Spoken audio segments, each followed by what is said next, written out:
del éter fue propuesta ya en la época de Galileo, cuando presentó su teoría, Newton, como un sistema de referencia global, a partir del cual todo se mediría. Aunque al parecer todo era relativo, ¿no?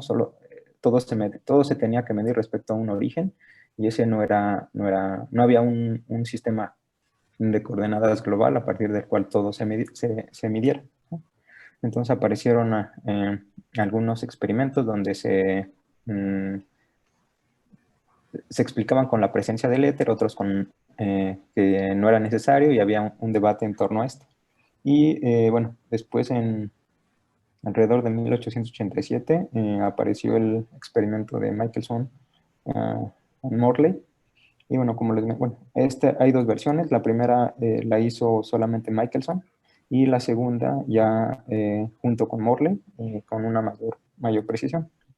Entonces, básicamente, este experimento consistía en que nosotros teníamos una fuente de luz aquí. Teníamos esta fuente emitía, aquí teníamos un espejo que dejaba pasar parte de la luz, y la otra la reflejaba.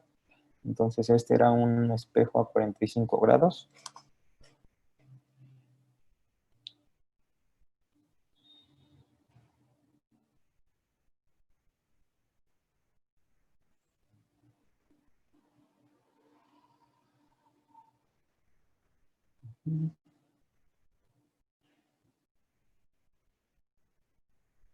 Este era un espejo que reflejaba. Este era otro espejo que también reflejaba. Y aquí tenemos este espejo que reflejaba y transmitía.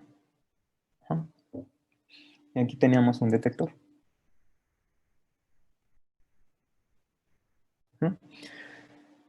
Entonces el haz salía de la fuente, llegaba a este espejo dividía el haz en dos. En dos partes. Una parte pasaba simplemente, llegaba a este espejo y regresaba. Cuando regresaba se encontraba con este espejo que lo mandaba en esta dirección. La otra parte del haz, venía el haz, iba en esta dirección, era reflejado por el espejo y regresaba. Entonces también y cuando llegaba a este espejo también pasaba. Entonces aquí había una combinación de estos dos haces. Y esto era lo que aquí era para observar qué pasaba con estos. Y estábamos analizando este ejemplo, este experimento con dos casos, en el cual, bueno, cuando teníamos este brazo igual a este brazo, las mismas distancias, y veíamos qué es lo que pasaba. Bueno, estábamos analizando este caso. Y voy a presentar esta parte nuevamente de una manera un poco diferente, que es equivalente a lo que habíamos visto. Entonces, esta parte, básicamente, bueno, ya lo habíamos analizado de una forma, vamos a considerarlo un poco diferente. Entonces, tenemos dos sistemas de referencia.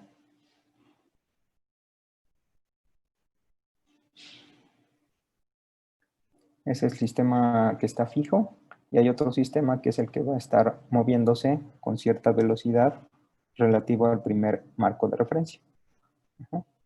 Entonces, estos son nuestros dos marcos. Este es el sistema S', que se está moviendo. Se mueve con velocidad v, en la dirección X.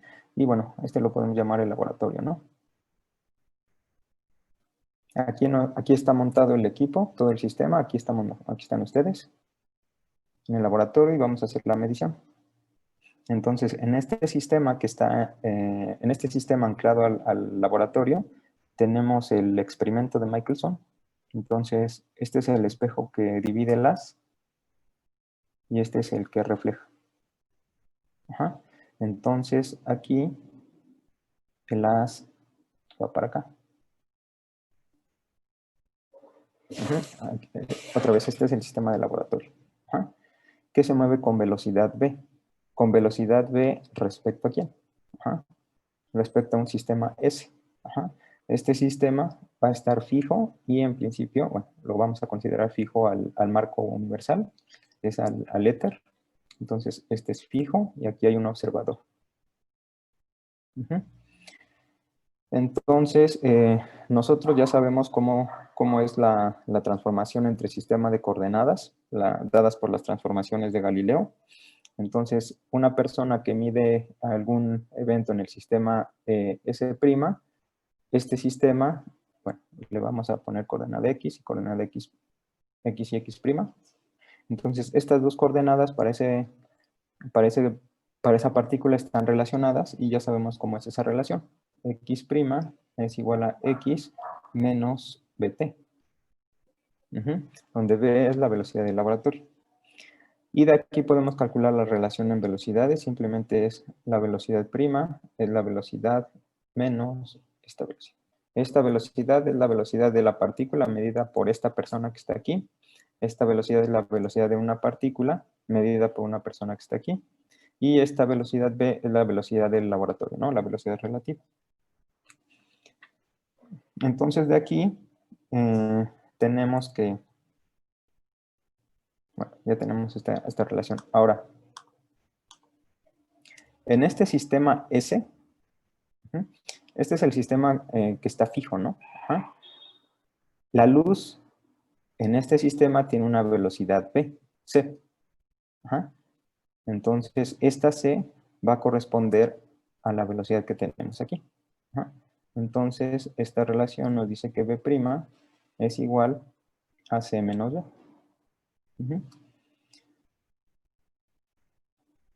Y de aquí, que el tiempo que le toma a la partícula o a la luz cuando parte de este espejo y llega al otro espejo, si sabemos que esta distancia, como ya habíamos dicho, es d.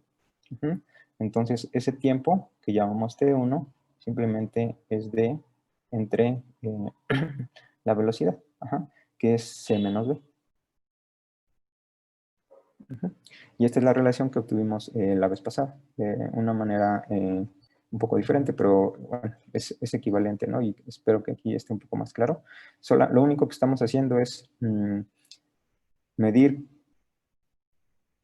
este sistema. El sistema es el experimento, el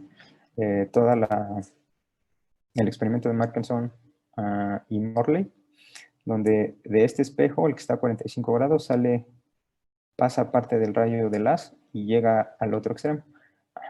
Con esta transformación de ecuaciones de transformación de Galileo podemos obtener el tiempo que le toma a la luz recorrer esa distancia. El caso en el cual esta parte fue cuando sale del espejo y llega a este otro. El caso cuando llega aquí y es reflejado y regresa al espejo a 45 grados, se puede obtener de la misma forma. Entonces, la idea es completamente equivalente. Entonces, tenemos el mismo sistema. Este es el sistema anclado al sistema fijo. Y tenemos el sistema que se está moviendo junto con el laboratorio. Este es el S', que se mueve a velocidad v. Aquí están ustedes en el laboratorio. Aquí está el espejo. Y aquí está el otro espejo. La otra persona está en el sistema fijo. Entonces, este caso es cuando el haz de luz ya alcanzó este espejo y es reflejado, entonces viaja ahora en dirección opuesta. Va en esta dirección. Entonces, visto por esta persona que está aquí en el sistema fijo, ahora ¿cuánto es la velocidad de la luz?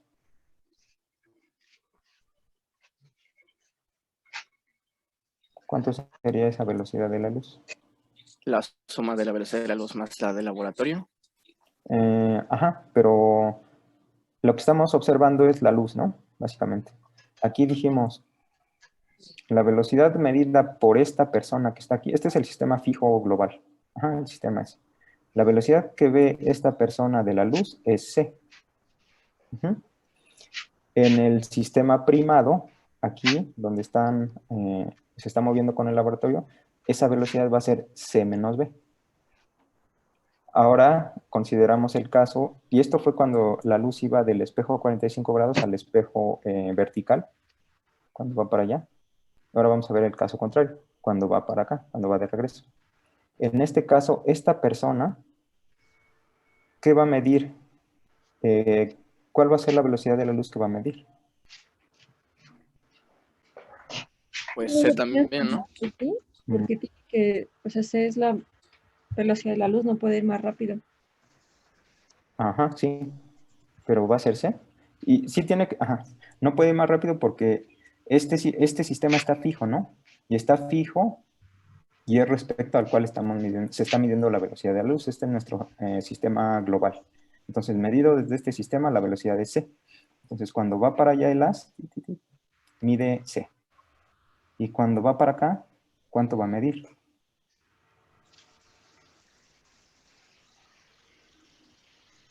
La magnitud sí es c, pero tiene un signo menos, ¿no? Porque ahora va hacia él. Sentido, En sí. este caso iba en la otra dirección. Solamente ese detalle. La magnitud sí es c, no hay ningún problema. Pero en este primer caso, el haz se movía hacia allá. Y en este otro caso, el haz va de regreso. Entonces va a ser menos c. ¿Sí? Ujú. Entonces se hace exactamente lo mismo. Y lo que vamos a obtener es, ahora que B' es esta misma relación, la relación de velocidades.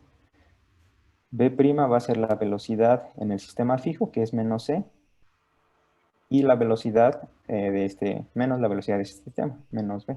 Y eso es menos c más b. Ajá. De tal forma que la magnitud de esta velocidad simplemente va a ser c más b. Ajá. Entonces el tiempo,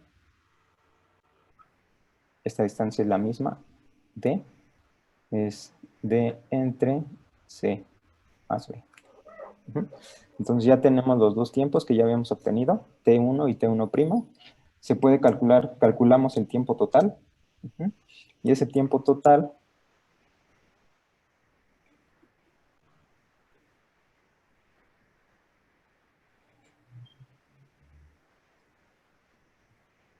el tiempo total era 2D,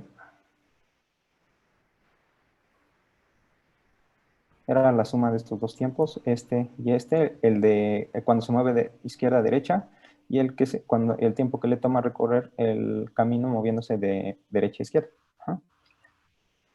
Y nos daba es 2D por C entre C cuadrada menos B cuadrada.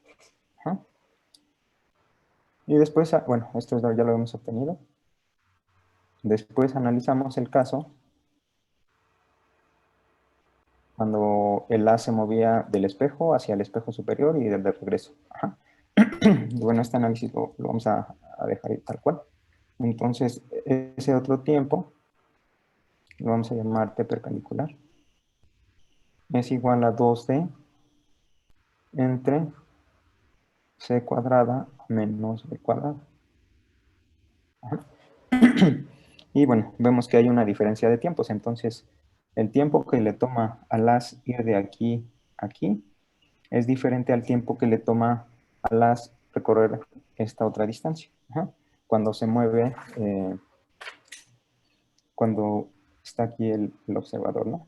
Y todo este sistema es el sistema del laboratorio. Y este es el que se mueve con velocidad v en esa dirección.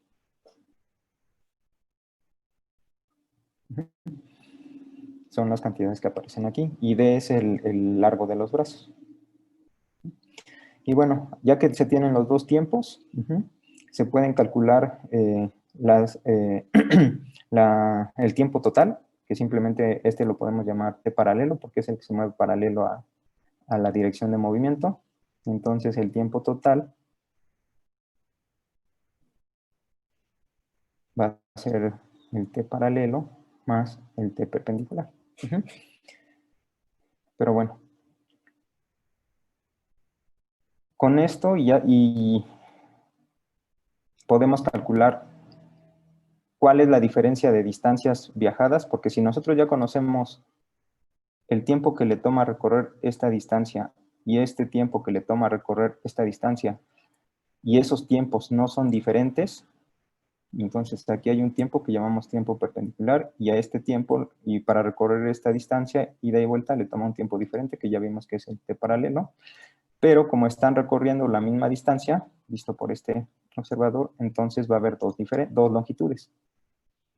A este le va a corresponder una longitud, y a este una longitud neta, longitud 2.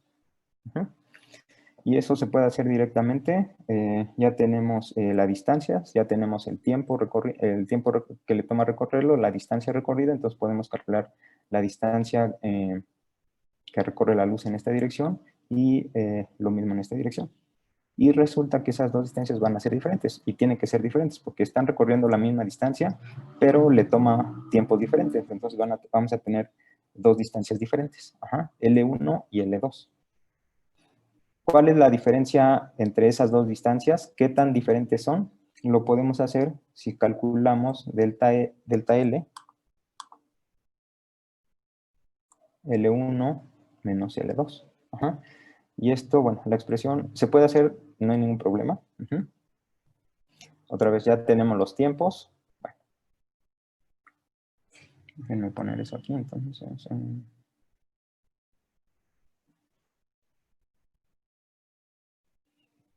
Sabemos que la velocidad de la luz es constante.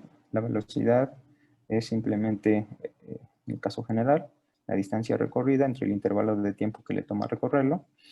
Nosotros ya tenemos la velocidad, que es en este caso la de la luz. Los tiempos son los calculados, entonces la distancia recorrida simplemente va a ser v por t. Entonces, L1 es esta distancia. La distancia recorrida en la dirección perpendicular. Entonces va a ser la velocidad c, porque es la velocidad de la luz, por el tiempo en esa dirección, que es esto. Y esto va a ser 2d por c. Simplemente tomamos t perpendicular y lo multiplicamos por c entre c cuadrada menos b cuadrada. Y lo mismo para la parte del haz en la otra dirección. La distancia recorrida va a ser la velocidad, que es la velocidad de la luz, por el tiempo que le toma, que en este caso es paralelo, y ese tiempo es este, entonces es 2dc cuadrada. Multiplicamos simplemente esto por c.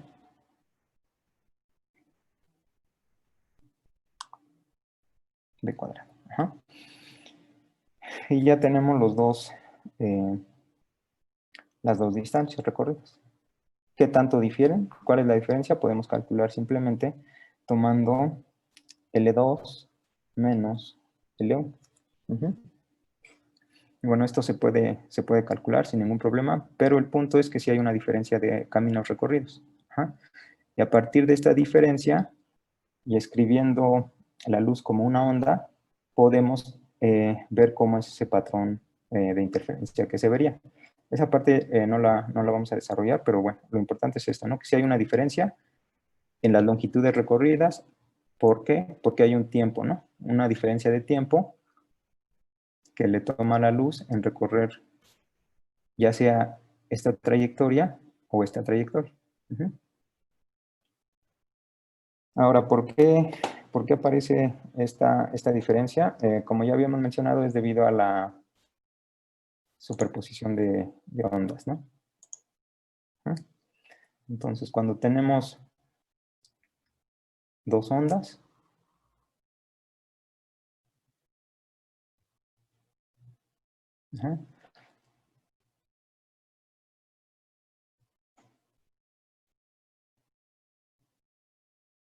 si tenemos este caso y sumamos estas dos ondas, lo que vamos a obtener simplemente es este máximo coincide con este máximo, el 0 coincide con el 0, el mínimo con el mínimo. Entonces, cuando sumamos, lo que vamos a tener va a ser una onda, pero de amplitud doble, con los mismos ceros. Y en el caso completamente diferente, cuando tenemos aquí una onda y la queremos sumar con una onda, pero de tal forma que el máximo corresponde con el mínimo y el mínimo con el máximo, al final cuando sumamos esto no vamos a tener ninguna onda, ¿no? Ajá. Y bueno, aquí lo voy a presentar de manera esquemática.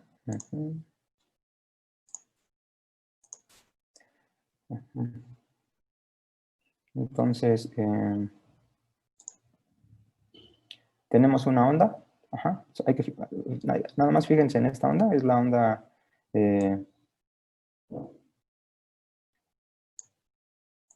esta es la onda. Ajá, entonces tenemos una función, una onda, esta es básicamente una función seno, más o menos, con cierta amplitud. Y ahora ponemos otra onda.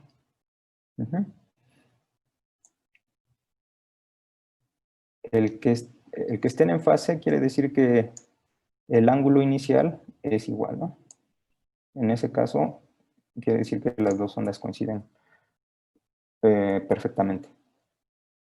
Cuando las fases son diferentes, eso quiere decir que hay un desplazamiento una respecto a la otra. Ajá, no importa cuál se desplace, solamente nos interesa el desplazamiento relativo. Ajá. ¿Qué pasa si sumamos estas dos ondas? Entonces, si solamente tenemos la onda original, esta onda, esta...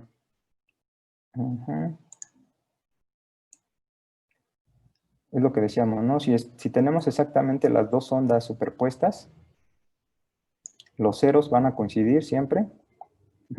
Y lo que estamos haciendo aquí es sumar las dos. Entonces los máximos se suman, es decir, como tenemos la misma amplitud de las dos ondas, simplemente va a ser el doble de la amplitud, la suma total, que es esto. Y en cada otra de las partes simplemente le corresponde la suma respectiva. Ajá. Esto es cuando están en fase, es decir, cuando aquí el ángulo inicial es 0. Ajá. ¿Qué pasa si una se desplaza respecto a la otra? Es decir, hay un desfase entre estas dos ondas. Ajá. En ese caso, la onda azul se va a empezar a desplazar. Hay un desplazamiento. ¿Qué pasa cuando sumamos estas dos ondas? La suma es esta rosa. Ajá. Entonces,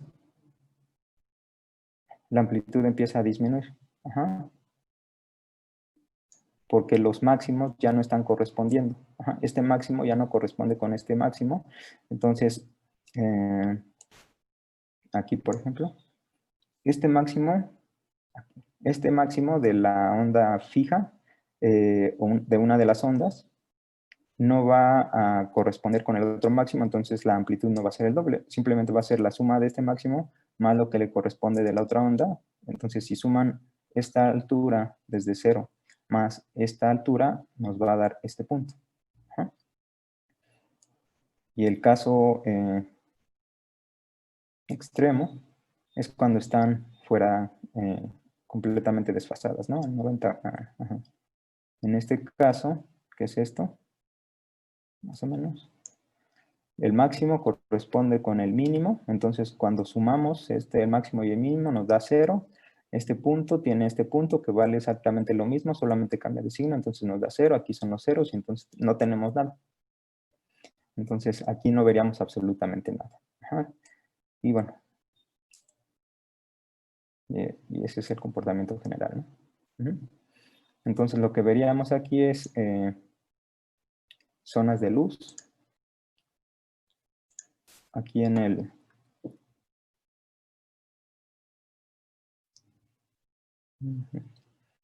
Aquí en el detector, lo que veríamos es el patrón que les había comentado. Ahorita pongo, por ejemplo, una zona de franjas que son iluminadas y unas zonas oscuras. Eso es lo que se vería. Si no está el éter, tenemos si no existe el éter, vamos a ver este patrón, ¿no? Ajá. Ahora, si nos estamos moviendo con el éter, ya vimos que hay un desplazamiento, un tiempo que le toma a un tiempo diferente que le toma a la luz ir en una u otra dirección, y eso nos lleva a una diferencia en los caminos recorridos por la luz en una u otra dirección. Y esa diferencia de caminos haría que estas franjas se desplazaran un poco. Ajá. Entonces, si ese sistema de referencia global, el éter, existiera, este sistema de franjas se debería de mover un poquito, se tendría que desplazar. Ajá. Y bueno, la pregunta es ¿con qué lo compararíamos, ¿no? Porque nosotros estaríamos inmersos en ese sistema. Entonces, si estamos inmersos en ese sistema, desde un comienzo vamos a ver unas franjas, pero después no podríamos compararlas con nada porque no podemos irnos al sistema fijo en el éter porque nosotros estamos montados en el sistema que se mueve en la Tierra. Entonces, ¿cómo ver si hay un cambio en este patrón de ondas, de patrón de interferencia, se llama patrón de interferencia entre zonas iluminadas, zonas claras, zonas iluminadas claras? Pues lo que podríamos hacer es tomar todo nuestro laboratorio, este es nuestro laboratorio, y girarlo. Si lo giramos,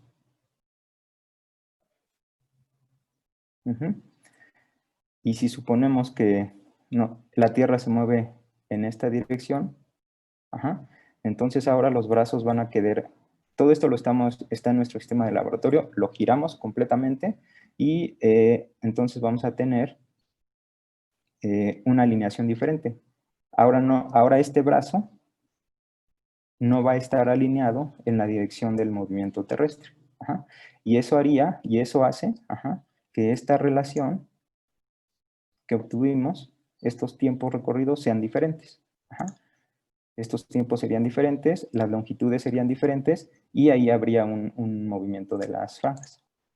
Entonces, si nosotros giramos este sistema, vamos a ver ese desplazamiento de las franjas. Esa es la idea general de este sistema. ¿Sí es más o menos claro?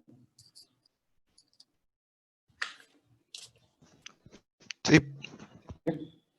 Ok. Bueno, este es un esquema general. Visto desde arriba. Aquí está nuestra fuente indicada por esta flecha en amarillo. Viene el haz de luz. Este es el espejo a 45 grados. Aquí este haz se va a dividir en dos. Uno sigue en esta dirección y otro se va en esta dirección. El que sigue en esta dirección rebota, llega aquí y vuelve a rebotar. La otra parte del haz que va en esta dirección pasa lo mismo, llega aquí, rebota, llega aquí, y cuando llega aquí, los dos, el que venía de aquí y el que viene de aquí, se van a encontrar y se van a sumar, que es esta suma de ondas, básicamente. Entonces, aquí se suman y aquí es donde lo vamos a detectar, ¿no? Entonces, veríamos algo así. Va el haz de luz, es continuo, pero aquí solamente lo represento por un pulso. Viene, llega al espejo y ahí se tiene que dividir en dos, una que sigue derecho y otra que va al espejo de arriba. Entonces, el haz se dividió, uno sigue en esta dirección y el otro va en esta dirección. Ahí rebotan, y llegan al espejo y se vuelven a combinar. Aquí estamos suponiendo que no hay ningún éter, no hay absolutamente nada. Entonces, los dos se van a combinar y se van a combinar justamente así, en fase completa. Porque no hay ninguna diferencia aquí respecto a este lado. Entonces se van a combinar y llegan. Entonces va el haz, se divide, rebotan los dos, regresan, se combinan y van al detector. Y se detecta un solo haz. Ujú. ¿Qué pasa si ahora realmente este sistema está montado en la Tierra, ¿no? Y la Tierra se está moviendo. Ajá. Y en teoría estamos suponiendo, o lo que se suponía era que todo el medio estaba permeado por el éter, y como nos estábamos moviendo con la Tierra, el éter sí iba a tener cierta velocidad. Ajá. Entonces, si ahora ponemos eso, el éter, ajá, ahora sí va a haber una diferencia de caminos aquí, que es lo que ya calculamos. Ajá. ¿Qué pasa cuando tenemos eso? Cuando tenemos una diferencia de caminos, va el haz, rebotan, bueno, se divide, rebotan, pero ahora la velocidad, el tiempo que le toma hacer este recorrido es diferente al tiempo que le toma hacer este recorrido. Ujú. Entonces aquí la combinación no va a ser como en el caso anterior, cuando no había éter. Ajá, hay una diferencia. Y eso es lo que genera aquí nuestro patrón de interferencia. Ujú. ¿Sí?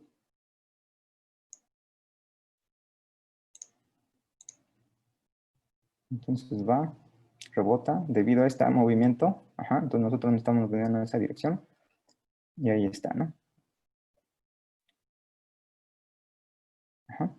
Ahora, es lo que les mencionaba, si el éter existe, nosotros estaríamos inmersos en ese medio. Ajá. Eh, entonces, ese patrón que nosotros veríamos siempre sería el medido respecto a ese sistema, porque estamos ahí, no lo podemos quitar. Ajá, entonces, ¿con qué comparamos? No podríamos comparar con uno donde no hay éter, porque en principio estamos inmersos en ese. Entonces, ¿qué es lo que podemos hacer?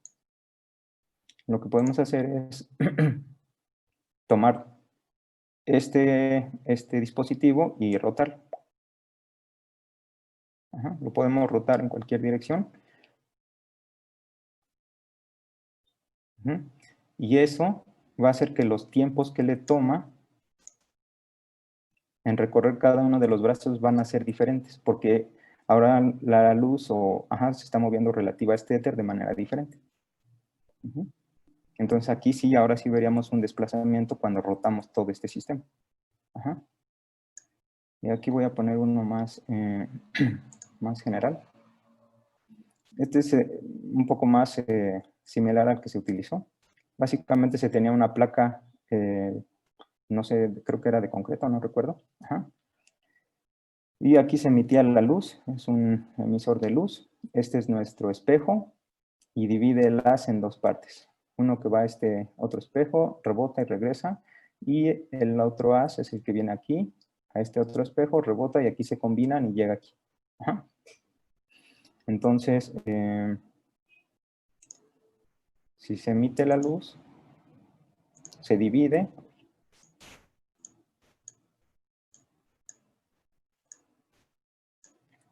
Cuando llega al espejo, lo divide en dos. Van, rebotan, se combinan. Y lo que observamos aquí es un cierto patrón. Ajá. Eso es lo que se observa. Un patrón de este tipo es un patrón de interferencia. Ahora, este patrón se puede obtener con la expresión que ya obtuvimos aquí, porque ya sabemos cuál es la diferencia de caminos, que es esta delta L. Ajá. Entonces, eso lo podemos calcular, se puede calcular, pero no lo vamos a hacer. Entonces, eso es lo que observaríamos, ¿no? Este patrón.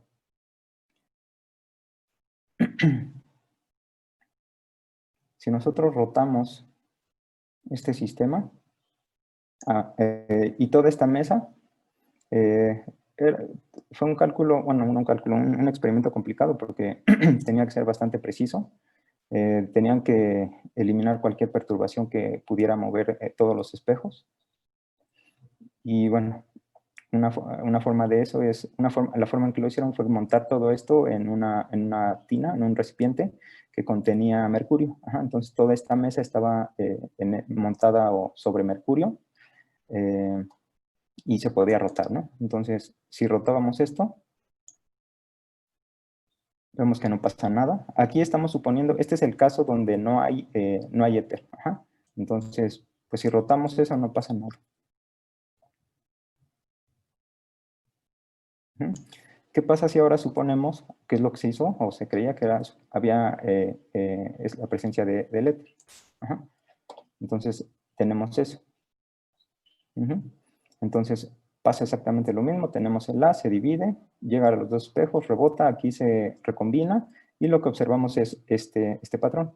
Y lo que les decía, no podemos comparar este patrón con nada porque nosotros estamos inmersos en este medio que es el éter. Ajá. Pero si rotamos esto, estos tiempos que le toma ir al haz de luz de un espejo a otro y regresar es diferente de aquí a aquí, y ese tiempo depende del ángulo al cual esté orientado este dispositivo.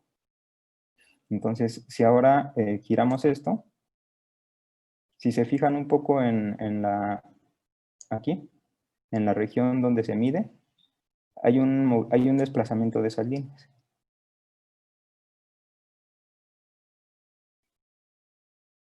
Ajá. Entonces, al rotar el equipo, debería permitirnos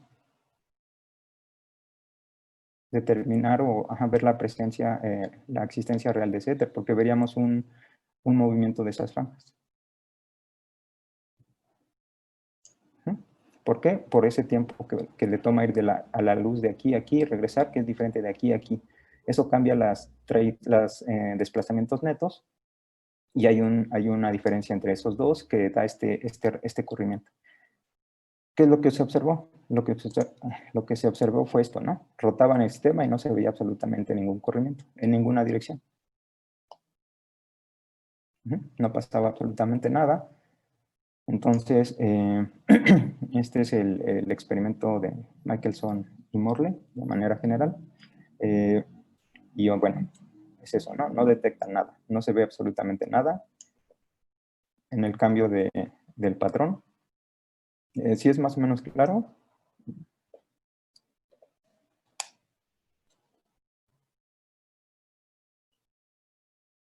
¿Sí o no? Sí. Ok. Entonces, con éter veríamos un desplazamiento de las líneas del patrón y ese desplazamiento se puede calcular. Pero no se observa absolutamente nada, ¿no? Así rotaran el sistema 360, cualquier ángulo que quisieran, no veía ningún desplazamiento de estas líneas. Entonces, eso indicaba que pues no había, parecía no haber ningún sistema preferencial, ningún medio que permeaba todo el espacio. Cualquier ángulo, el patrón de interferencia era el mismo. Sí. Ok, gracias. Ajá. Y bueno, entonces eso, pues dieron resultados. Como les mencioné, este experimento fue primero diseñado por Michelson en 1881. No detectó nada, no era muy preciso, pero no detectó nada. La longitud de los brazos, es decir, la distancia entre el espejo que divide el haz y los espejos que reflejan es la misma, esta que esta. Y el experimento que hizo Michelson fue de 1.2 metros. Después, junto con Morley, 6 años después, 1887, mejoró este diseño, ahora con unos brazos de 11 metros. No es que hicieran ahora un disco de 22 metros de diámetro, sino que pusieron un sistema de espejos que hacía que el haz rebotara varias veces antes de que se volviera a juntar aquí. Y bueno, hubo varios experimentos más adelante, con un brazo aquí equivalente de 32 metros más adelante con Morley y Miller. Y bueno, el más preciso, o bueno, el más reciente fue en 1930, que con un brazo un largo de los brazos de 21 metros y bueno, mejorando la precisión en todos los casos. Y en ninguno de ellos se obtuvo nada. Entonces, Estas pues, no. modificaciones, profesor, las hicieron pensando que tal vez la distancia era muy pequeña y que no alcanzaban a detectar cambios Entonces, ¿aumentaron la distancia para eso o para qué los hacían? Sí, porque si aumentas la distancia, el tiempo que le toma recorrer la luz va a ser mayor. Y la Mm, diferencia de longitudes va a ser también mayor. Y si sí. tienen mayor, mayor longitudes, vas a tener una mejor resolución aquí. Ya. Ujú. Ajá, o sea, pensaban que era tal vez Error. que no Ajá. detectaban por error o por Sí, que error. el Ajá. aparato no era lo suficientemente sensible para... Exactamente. Ajá. Por error de diseño de experimento, no, tal vez tu precisión, la precisión que daba tu equipo no era suficiente para ver este desplazamiento o detectar lo que querías. Ajá. Entonces, mejorando la precisión, se fueron haciendo mejores diseños, pero este es el básico, la forma básica, como aumentando el tamaño de brazos. Ujú. Ujú. Sí. Sí. Bueno, nada más, este es básicamente el mismo diseño que se usa en el eh, LIGO, ajá, que es el que detecta ondas gravitacionales. Ajá. Entonces son básicamente dos brazos perpendiculares y se mide este patrón, bueno, se mide un patrón, ¿no? Se le mide luz o oscuridad. Entonces cuando uno de estos brazos, la longitud de uno de estos brazos cambia, aquí se observa un patrón. Entonces, ¿qué es lo que va a hacer que cambie uno de estos brazos? Una onda gravitacional. Ajá. Entonces la idea es esta, pero ahora mantienen todo el sistema fijo, no cambian absolutamente nada, la distancia se mantiene fija, aquí hay algo, se ve o no se ve. Si alguna de las dos distancias cambia, aquí se va a observar algo. ¿Y qué es lo que va a hacer que cambie? Como una onda gravitacional. Ajá. Pero este es el diseño básico. Ajá. Y bueno, es muy, muy, muy preciso, pero la idea es esta. ¿Sí? Ok, entonces esto es lo que se tenía. Y bueno, otra vez este experimento, el de Michelson y Morley, se hizo en 1887. Entonces vamos a seguir. Entonces, ¿qué tenemos hasta ahorita?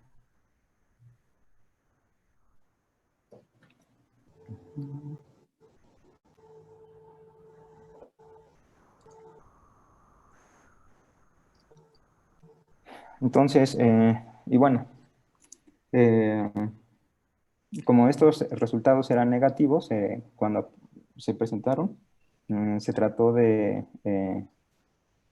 dieron muchas explicaciones de por qué no se observaba la presencia del éter. Como ya mencioné, de manera general, había algunas explicaciones como que había un arrastre, la Tierra arrastraba consigo el éter, entonces no había un movimiento real. Y bueno, otra explicación que dieron es que estas distancias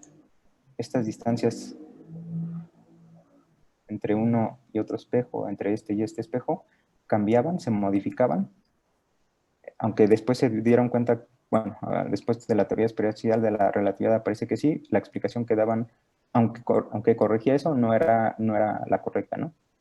Pero entonces presentaron muchas ideas con tal de mantener la presencia del éter, y todavía esto tarda un poco para que quede completamente anulada esta idea de la presencia del éter. Entonces lo que se tenía hasta entonces era, ya se conocían las transformaciones de Galileo, ajá, que como ya mencionamos básicamente tienen dos sistemas de referencia,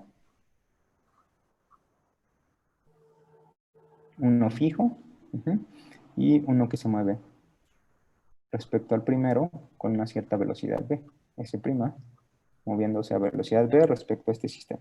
Ajá. Y el caso simple es cuando los dos se mueven en la dirección, cuando el sistema que se mueve en la dirección en la dirección X del sistema fijo. Ajá. Entonces, a una partícula aquí,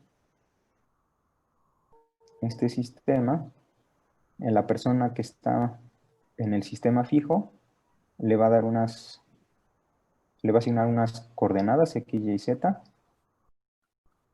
a un tiempo dado, y esta otra persona que está en el sistema que está en movimiento también le va a asignar unas ciertas coordenadas. X', Y', y Z'. a un tiempo dado, primo. Ajá. ¿Cómo están relacionadas estas dos, las dos coordenadas de esta partícula en los dos sistemas de referencia que se mueven a velocidad relativa v? Esa relación nos las da las transformaciones de Galileo, que son x menos bt, y' es igual a y, z' es igual a z, y t' es igual a t. Ajá, esto ya lo que habíamos visto. Ajá. Ya son unas transformaciones de relatividad, porque es como ves un cuerpo en diferentes sistemas de referencia, inerciales. Ajá.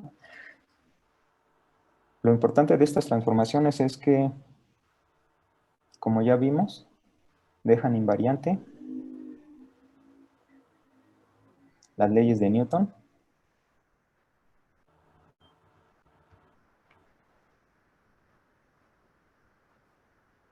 Ajá.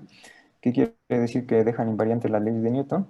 Vimos que si esta persona analiza el movimiento de esta, puede usar esta relación, y esta persona también encuentra algo mismo. Masa por aceleración. Ajá. Entonces la segunda ley de Newton se mantiene la misma forma, salvo que ahora es en el sistema primado con todo primado, F' y A', aceleración prima. Y aquí estamos considerando que las masas son iguales. No cambian al describir un cuerpo que se mueve, al describir un cuerpo en dos sistemas de referencia inerciales. Pero había un problema, que las ecuaciones de Maxwell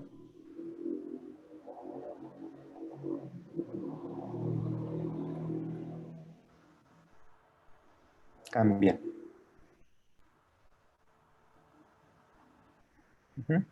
Y esto era un problema importante. Y bueno, esto dio origen a algunas explicaciones que ya me había mencionado, que hay un marco de referencia donde las ecuaciones de Maxwell son correctas, que dio origen al concepto de éter, bueno, recuperó el concepto de éter porque ya se había manejado. Y bueno, hubo experimentos donde este éter no era necesario. Y finalmente, con el experimento que vimos, el de Michelson y Morley, parecía que el éter no era necesario, entonces parecía que sí, parecía que no. Entonces, pues había todo un punto importante era esto, ¿no? Que estas ecuaciones, otra vez, estas ecuaciones son las ecuaciones básicas del electromagnetismo, así como las leyes de Newton son las ecuaciones básicas de la mecánica. Para los fenómenos eléctricos y magnéticos son las ecuaciones de Maxwell, y el que estas transformaciones no las deje invariante había un problema, porque, bueno, se esperaba que las leyes de Newton, o las leyes en general de la física, fueran invariantes en cualquier sistema de referencia inercial, pero eso no pasaba. Entonces, entre 1892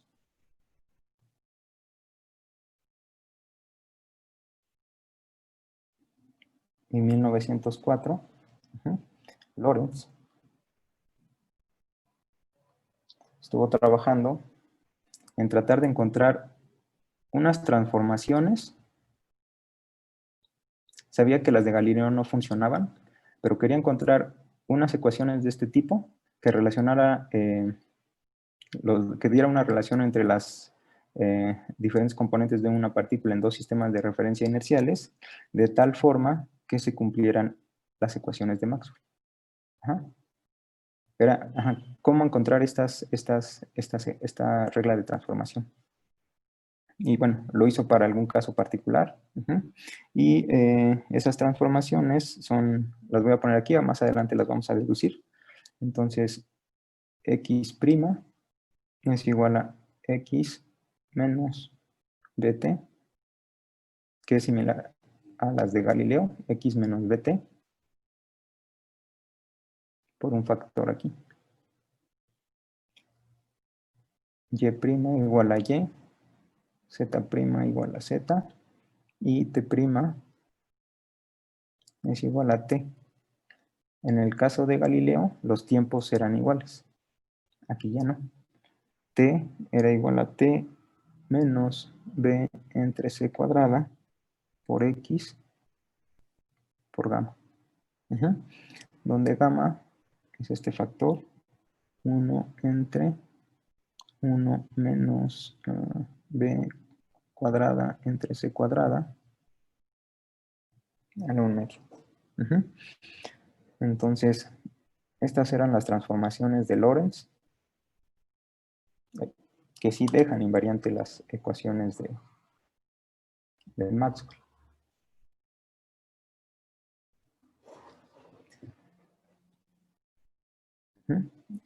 Entonces ya estaban en ese momento, ya se habían trabajado, las fue trabajando poco a poco, comenzó con algunas aproximaciones en 1890 y después finalmente llegó a esta forma, ¿no?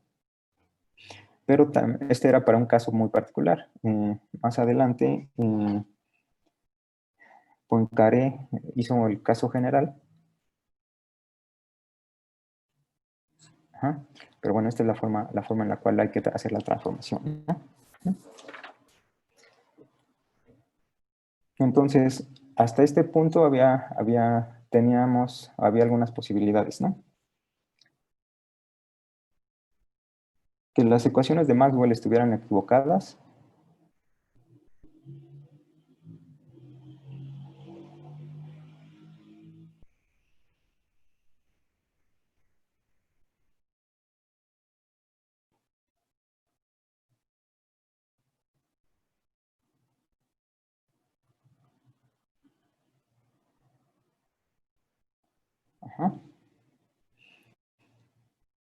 Entonces se tendría que reformular y la nueva teoría electromagnética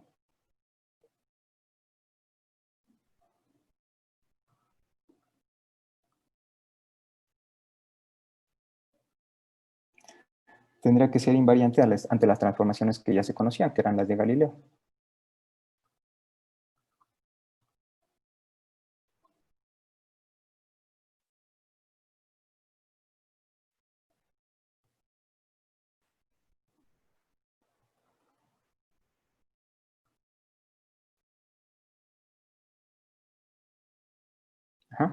Entonces, por lo que se tenía hasta ese punto las ecuaciones estaban mal, entonces hay que reformularla de tal forma que fueran invariantes ante las transformaciones que sabemos que dejan invariante la segunda ley de Newton. La otra opción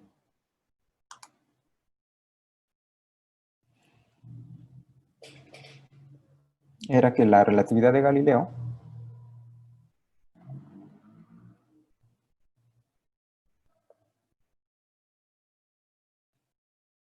aplicaba a fenómenos mecánicos, pero no electromagnéticos.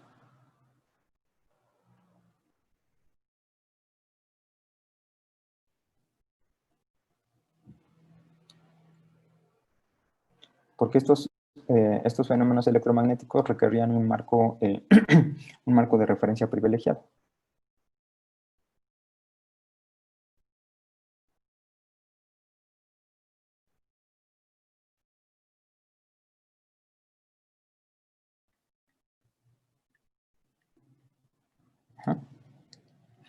Y había una tercera opción. Era que había una relatividad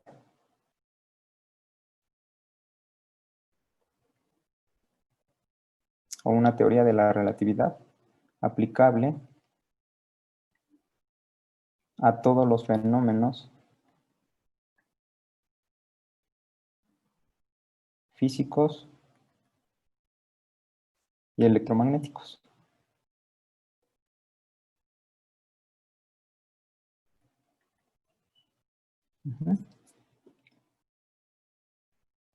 Diferente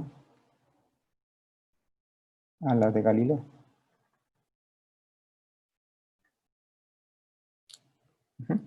Entonces, por todos los experimentos que se tenían, por todos los resultados, había estas tres posibilidades en ese momento.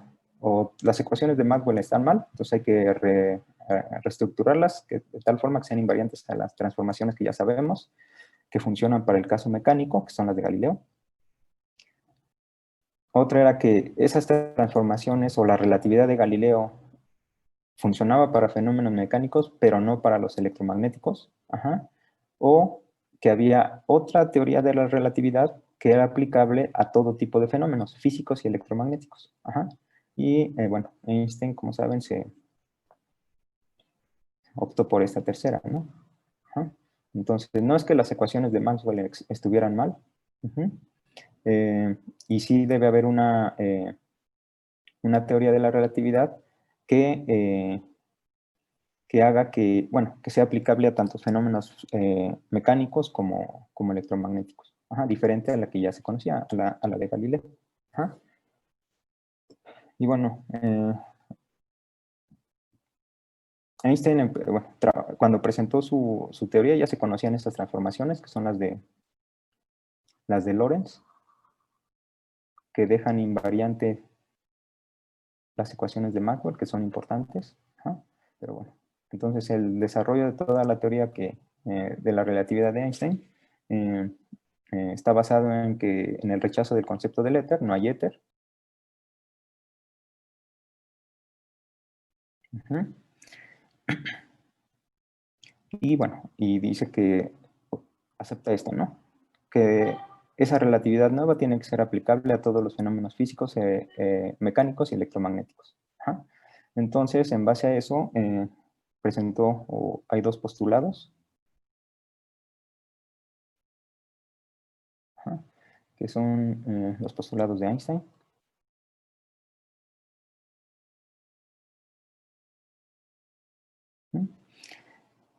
Primero es que las leyes de la física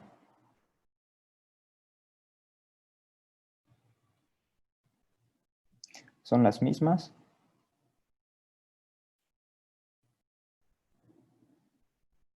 en todos los marcos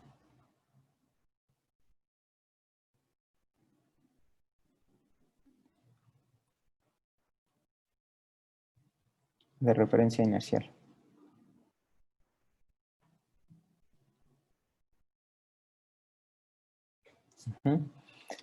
Y el segundo postulado es que la velocidad de la luz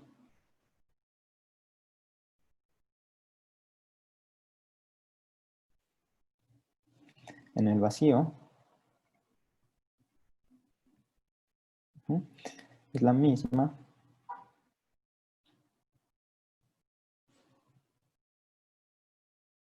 en todos los marcos de referencia inerciales.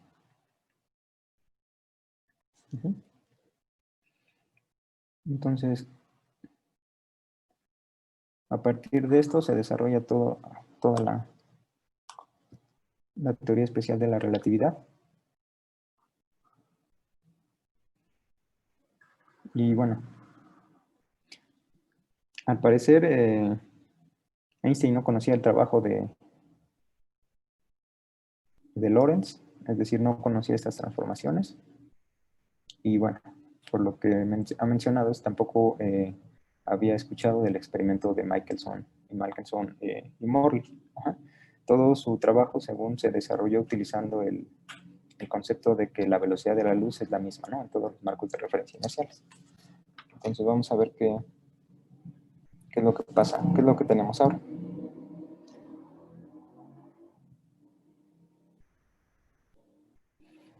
Entonces, de las transformaciones de Lorentz,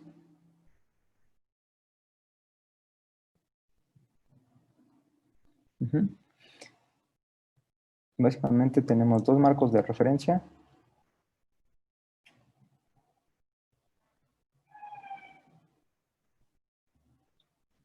S y S'. Este sistema de referencia S' tiene una velocidad v relativo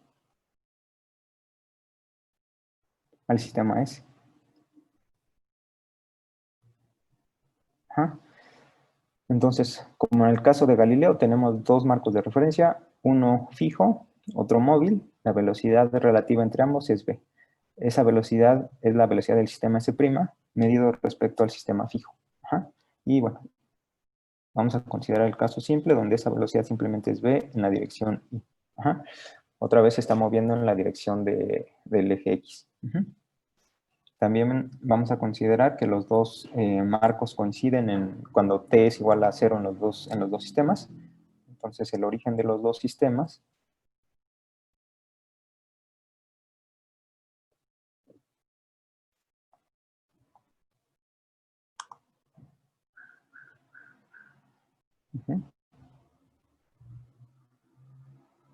coinciden en t igual a t' igual a 0. Exactamente como en el caso de Galileo. Ahora, si tienen un sistema de coordenadas dado, S, en general es tridimensional, X, Y, Z. En este sistema, ustedes pueden describir un punto en el espacio, dando las tres componentes, X, Y, Z. Pero para definirlo completamente también necesitamos dar el tiempo al cual ocurrió. Y a este conjunto le vamos a llamar un evento. Entonces va a estar determinado por X, Y, Z y T. Entonces, para determinar completamente un evento necesitamos dar su posición en el espacio, pero también el tiempo al cual este ocurrió. Si tenemos varios puntos,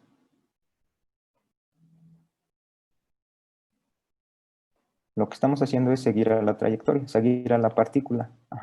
Cómo se está moviendo. Entonces vamos a tener varios puntos en el espacio de 4. Este es el espacio en 3 dimensiones, ¿no? X, Y, Z, y le estamos dando a cada punto un valor de t al cual está ocurriendo, o al cual la partícula está aquí. Entonces, y esa partícula la podemos seguir. Entonces, a diferentes tiempos le corresponden diferentes tiempos. Para cada posición, diferentes tiempos. A una sucesión de estos puntos, podemos graficar esto o podemos considerar graficar esto. Realmente, si consideramos todo esto, ¿en qué espacio vive esto? Todo.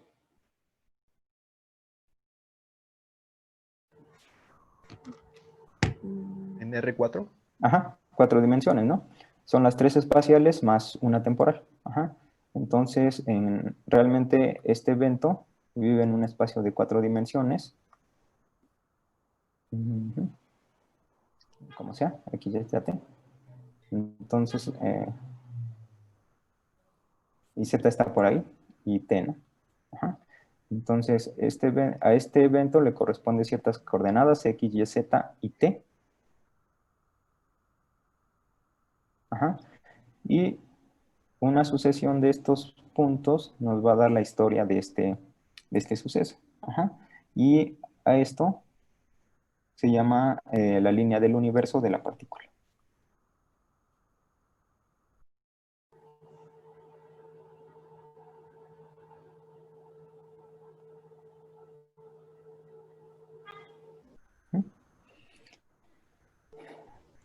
Entonces, en el espacio en 4 dimensiones, vamos a tener, si estamos en un sistema de referencia, vamos a tener RT, que es simplemente X, Y, Z y T. Si estamos en otro sistema de referencia, también inercial, vamos a tener para ese evento también sus correspondientes, X', Y', Z' y T'. Y esto es medido en un marco de referencia. Bueno, esto está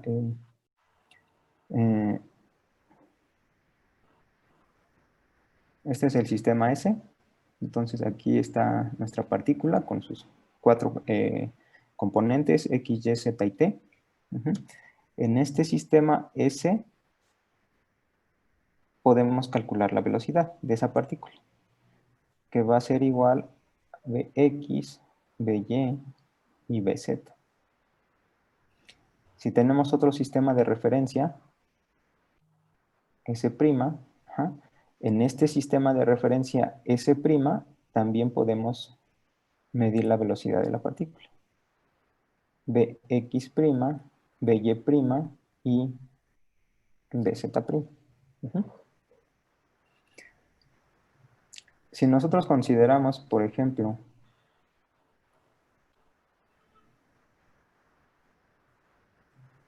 vamos a considerar una partícula en una dimensión. Ajá. Ajá. Entonces,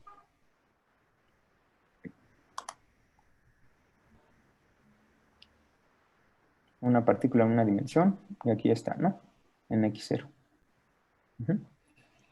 Si nosotros queremos graficar eso, y como es solamente una dimensión, aquí no hay problema, entonces cuando graficamos ese espacio de 4 dimensiones, como y y z aquí no están, o las podemos considerar como 0, cuando graficamos esto en el espacio xt, ujú, ¿cuál sería la línea de universo de esta partícula que está quieta?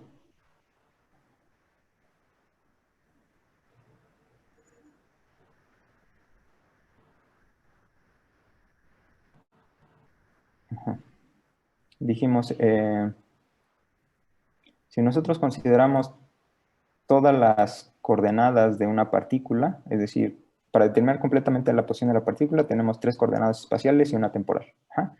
Si nosotros graficamos la posición de esa partícula, si pudiéramos graficar la posición de esa partícula en ese espacio de 4 dimensiones, esto es un evento, ¿no? Aquí ocurrió. Si ahora tenemos varios puntos que corresponden a la misma partícula, entonces esto es la línea de universo de esa partícula. Ajá. En este espacio de 4 dimensiones. Si consideramos que la partícula solamente se está moviendo en una dimensión, entonces y y z no nos interesan y solamente vamos a tener xt, que es lo que tenemos aquí. Entonces tenemos un auto que está quieto. Ajá. ¿Cuál sería la línea de universo de este auto? Si graficamos en el espacio xt. Tendría que avanzar en el tiempo, pero en X se quedaría en la misma posición, ¿no? Ajá. Entonces, ¿qué tendríamos que graficar? Como una línea vertical. Ajá. Una línea paralela al eje del tiempo, ¿no? Sí. Porque el auto está aquí, en algún punto x0. ¿Sí? El auto no se mueve, entonces siempre va a estar aquí, siempre le va a corresponder el mismo valor de x, pero el tiempo sí está avanzando. Conforme el tiempo avanza, esto tendría que ser así, la línea de universo. Ajá. El auto está aquí, la posición del auto no está cambiando. Lo que está cambiando es el tiempo, está aumentando el tiempo, pero como la posición no aumenta, la sucesión de puntos van a formar una línea recta paralela al eje tiempo. Ujú. Es como si tomaran este esquema, tienen el auto en alguna cierta posición y el tiempo está avanzando, ¿no? Aunque ustedes estén aquí, ujú, en una posición dada, el tiempo sigue. Ujú. Entonces, si aquí nosotros ponemos el eje de t, en este espacio xt, este auto no se está moviendo, pero el tiempo sí está avanzando, entonces tiene que seguir así, tiene que ir aquí, paralelo al t, que es lo que tenemos aquí. ¿Sí o no? Ujú. Sí. Ujú. Ujú.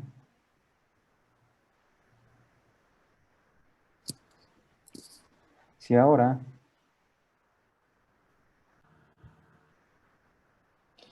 tenemos el mismo auto, nuestra referencia, el eje X, ajá, está en X0,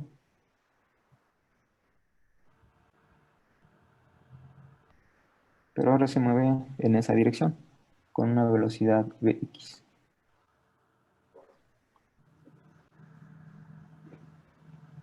Constante. Vamos a poner que se mueve con una velocidad constante. ¿Cuál sería la línea de universo de este auto en este espacio XT? Entonces, una recta de 45 grados. ¿Por qué 45? Pues pensé en que tendría que avanzar en el tiempo y en X también, si es constante. Bueno, no sé, tendría que ser una recta con alguna inclinación. Ajá, sí, ajá. No sé cuánto. Sí, exacto. Ahorita vemos cuánto, pero sí. Vamos a suponer que en t igual a 0 está aquí, ¿no? Entonces, en t igual a 0 está en este punto, x0. ¿Sí? Y vamos a suponer que se está moviendo hacia allá, hacia x mayores, conforme el tiempo avanza. Entonces, es como si tomaba... Ajá, sí, exacto.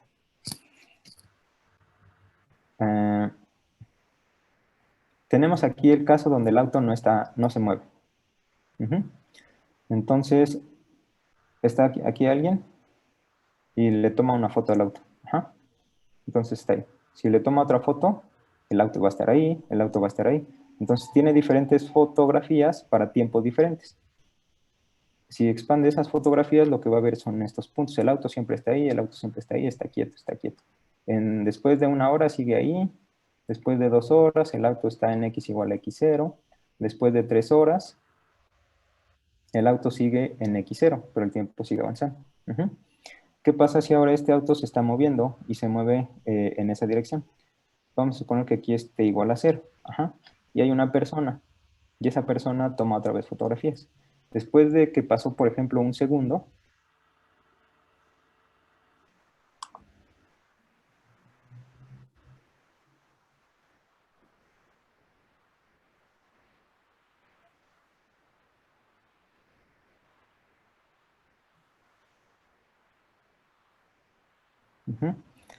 bueno, aquí es x0. Para que,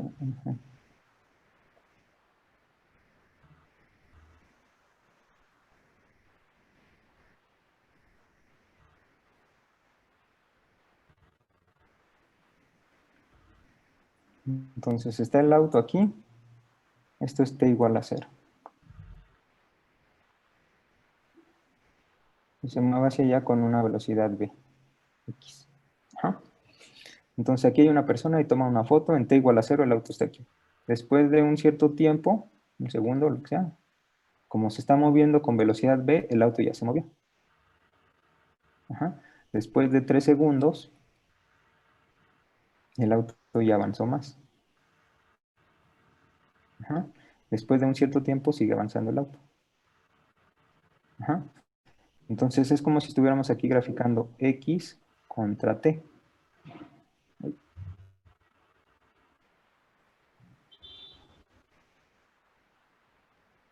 Y lo que vamos a tener es una recta. Ajá, ¿qué es lo que tendríamos aquí? Una recta. Y aquí es como si tomáramos esa fotografía, pero el auto está ahí, está ahí, está ahí, entonces la recta va a ser vertical. Ajá. Ahora, ¿cómo es esa recta? ¿Cómo la podemos calcular? Lo que sabemos es que el auto se mueve con velocidad constante. Se puede hacer para casos diferentes, pero el caso simple es velocidad constante. Entonces el auto se mueve con velocidad constante. Como se mueve con velocidad constante, ¿cuánto es su aceleración? ¿Cero? Ajá, 0. 0. Velocidad constante, aceleración es el cambio de la velocidad, ¿no? Entonces, como no hay cambio en la velocidad, la aceleración tiene que ser 0. Como la aceleración es 0, 0 es una constante, podemos utilizar las ecuaciones de cinemática. Entonces, la primera es la posición final es igual a la posición inicial.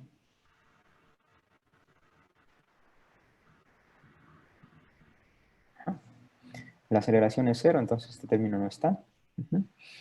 Y lo que nos queda, vamos a reescribir esto, posición final menos posición inicial. La posición inicial es x0, que es donde parte el auto. Es esta x0. Y x final es, bueno, esta ecuación queda. X es igual a x inicial más la velocidad inicial por t.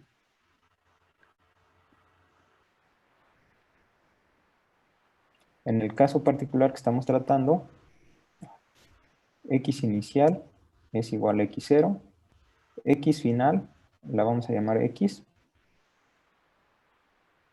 y la velocidad inicial es la bx, porque es constante. Entonces, esta ecuación nos queda x menos x0 igual a b por t. Aquí ya está la relación entre posición y tiempo. Bx es la velocidad, que es constante.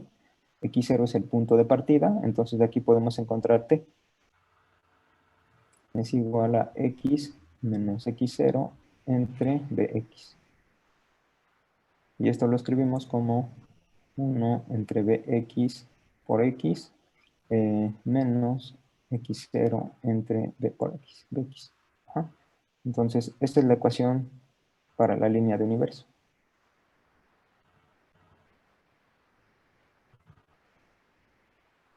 ¿Y esta ecuación qué ecuación es?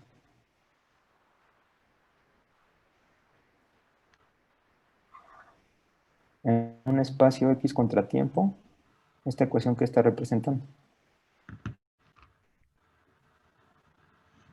Sería la...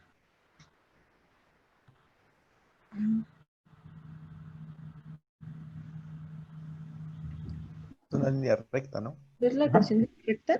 Ajá, es una recta. 1 sobre bx. Una recta dependiente ¿cuánto? 1 sobre bx. Ajá. Y ordenada al origen. X0 sobre x. Menos. Menos x0 sobre... Exacto, bx. Ajá. Entonces, es una recta y la pendiente tiene que ver con esa velocidad, exactamente. Ajá. Entonces, ¿qué tan inclinada es esta pendiente? Depende de qué tan rápido se mueva el auto. Ajá. Y bueno, la ordenada al origen, pues depende de x0 y de la velocidad. Ajá. Es decir,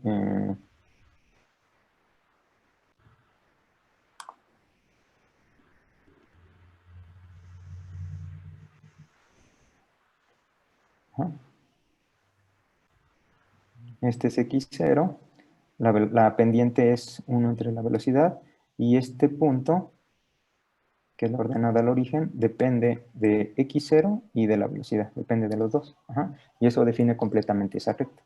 ¿Sí? Entonces la línea de universo para este ejemplo es eso, es una línea recta en este espacio en 2 dimensiones, x, t. ¿Sí? Ok. Entonces vamos a ver qué pasa con esas transformaciones de Lorentz. Entonces, con todas estas consideraciones, vamos a ver. Entonces, tenemos dos sistemas de referencia, un sistema que es fijo y un sistema que se mueve con velocidad relativa al primero, a velocidad p.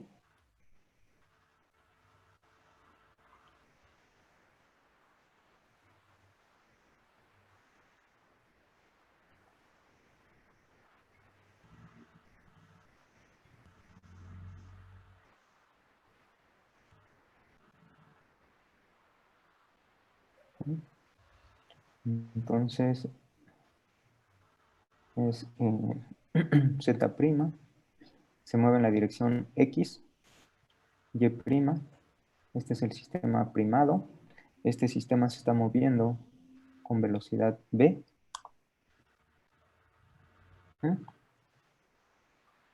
y el sistema fijo es el sistema S, con z, y y x. Y tenemos una partícula que la vamos a describir en nuestros dos sistemas. Por ejemplo, tenemos algo así.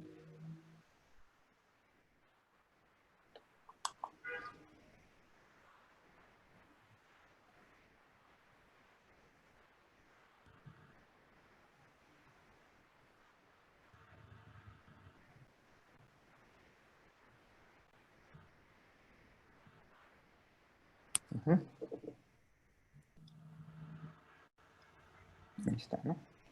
Entonces, esta es nuestra partícula con coordenadas con vector de posición R en este sistema fijo y tiene unas coordenadas R', X', X', Y', Z' en el sistema que se está moviendo. Ajá.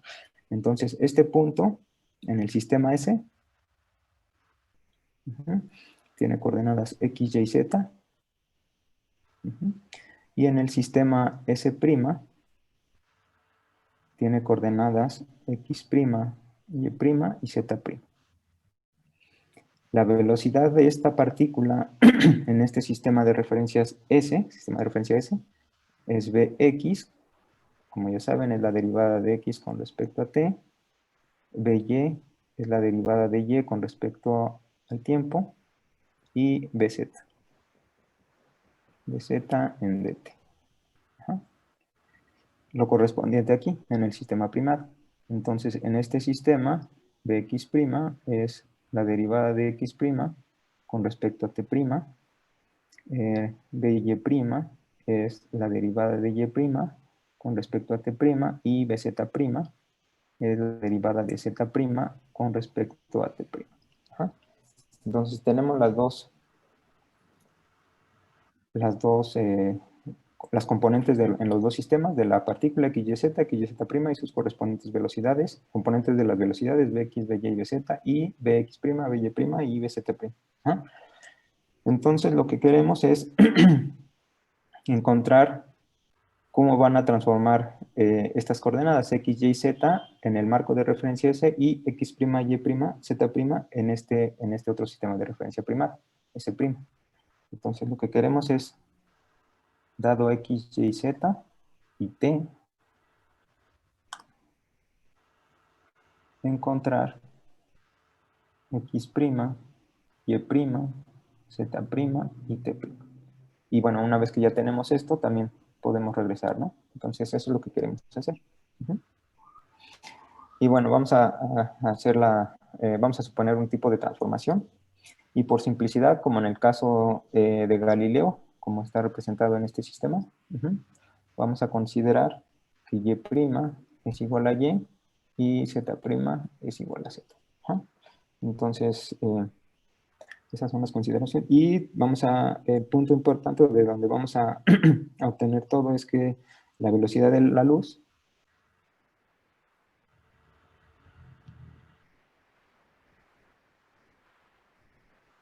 tiene el mismo valor en el vacío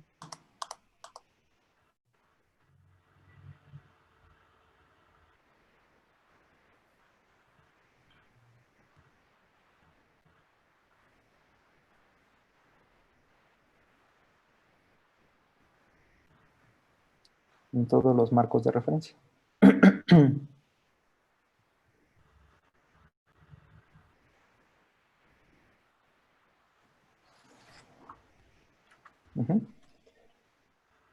Entonces, eso es lo que vamos a hacer. Vamos a suponer que es una transformación de este tipo. X' es igual a alfa x más epsilon t. Y' igual a y, Z' igual a z, y t' es igual a delta x más eta t. Ajá. Es decir, es una transformación lineal. No aparecen términos cuadráticos, ni de las posiciones, ni de las velocidades. Es una transformación lineal. Y ahora si quisiéramos calcular la velocidad de una partícula en el sistema primado S', ajá, lo que tendríamos que calcular es delta x' entre delta t'. Después tomamos el límite y esto nos va a dar la velocidad, ¿no? En el sistema primado. Entonces vamos a calcular estos diferenciales, delta x y delta t. Si ustedes tienen una función z, f de xy, ¿cómo es el diferencial de z?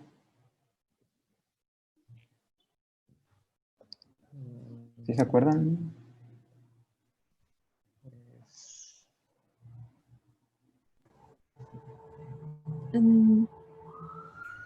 Como la suma de las parciales. Sí, es la parcial de f o de z respecto a X Ajá, es diferencial de X ajá, o delta de X ajá, más lo respecto a Y. exacto. Diferencia. Y y, ¿no? Ujú. Entonces, dada una función que depende de dos variables, x y y, la diferencial de esta función o de esta variable dependiente es la parcial de z de la variable independiente con respecto a x, delta de x, más la parcial de z con respecto a y, diferencial de y. Ajá. Entonces, con esto vamos a calcular delta x', el diferencial de x' y el diferencial de t'. Tenemos la relación. Ajá. Entonces, el diferencial de x' es igual la parcial de x' con respecto a x delta x, porque aquí bueno, x' es x' de x y de t. Nuestras variables independientes son la posición y el tiempo, ¿no? Que son estas dos que están aquí. Y esto simplemente es alfa x más epsilon t. Entonces, la primera parte es la parcial de x' con respecto a x delta x y después respecto a la segunda variable independiente. Es la parcial de x' con respecto a t delta t. Ujú. La parcial de x' con respecto a x hay que tomar la derivada de esto con respecto a x considerando t constante. Entonces, este término es constante cuando tomamos esa parcial y solamente nos queda alfa. Y la parcial de x' con respecto a t, para la variable t, este término es constante y cuando derivamos esto con respecto a t nos queda epsilon. Ujú. Entonces esto nos queda alfa delta x más epsilon delta t. ¿Sí? Y lo mismo hacemos para delta t'. Ajá. En este caso, nuestra variable dependiente es t'. Tendríamos algo completamente equivalente aquí. Entonces, t' es igual a t' y t' depende de x y de t. xt. Ujú. Que es esta expresión. Delta x más eta t. Entonces, esto nos va a quedar la parcial de t' con respecto a x delta x más la parcial de t' con respecto a t delta t.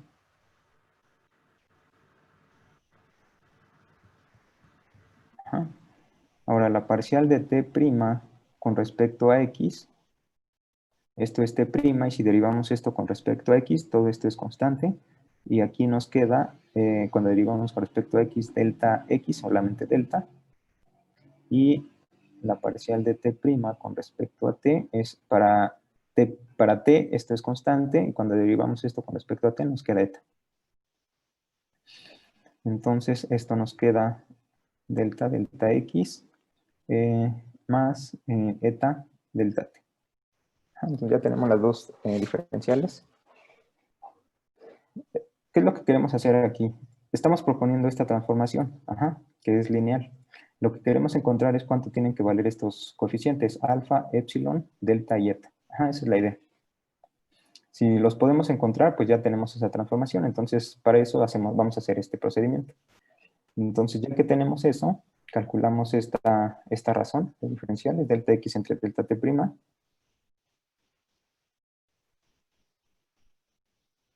Entonces, delta x nos queda alfa, delta x más epsilon, delta t, entre delta x más eta delta t. ¿Sí? Y aquí vamos a factorizar delta t en el numerador y en el denominador. Entonces, cuando factorizamos en el numerador nos va a quedar delta t por alfa delta x entre delta t más epsilon. También hacemos lo mismo en el denominador, factorizamos delta t nos va a quedar delta x entre delta t más eta. Ajá, y con este da 1. Entonces, esto nos queda alfa delta x entre delta t más epsilon entre delta por delta x entre delta t más eta. Ujú. Si ahora tomamos el límite en ambos lados, cuando delta t y delta t' se van a 0, aquí ¿qué nos va a quedar cuando tomamos ese límite? Cuando delta t' se va a 0.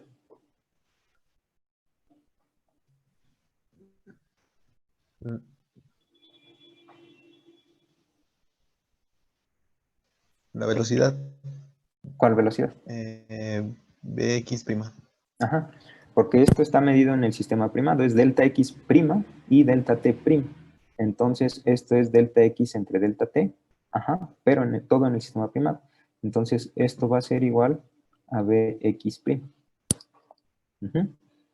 Y aquí podemos hacer lo mismo, tomar el límite cuando delta t se va a 0.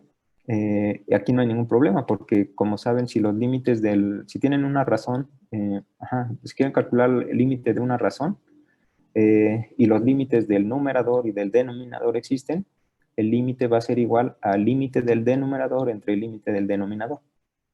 Entonces podemos tomar el límite total va a ser el límite del numerador entre el límite del denominador cuando delta t se va a 0. Y cuando hacemos eso, cuando tomamos aquí delta t igual a 0, este término no depende de delta t, entonces queda tal cual. Y cuando tomamos el límite de delta t yendo a 0 de este término, ¿esto qué nos da?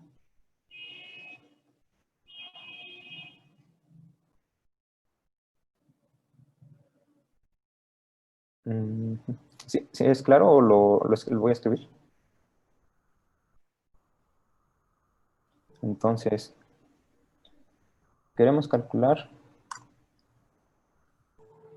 el límite cuando delta t se va a 0 de esto, ¿no? Alfa delta x entre delta t más algo entre epsilon delta x entre delta t más eta. Queremos calcular ese límite. Lo que sabemos es que si los límites de esta razón, cada uno de los límites de la razón existe, y en este caso sí, pues son solamente es constante y la razón, entonces no hay problema. Esto es igual al límite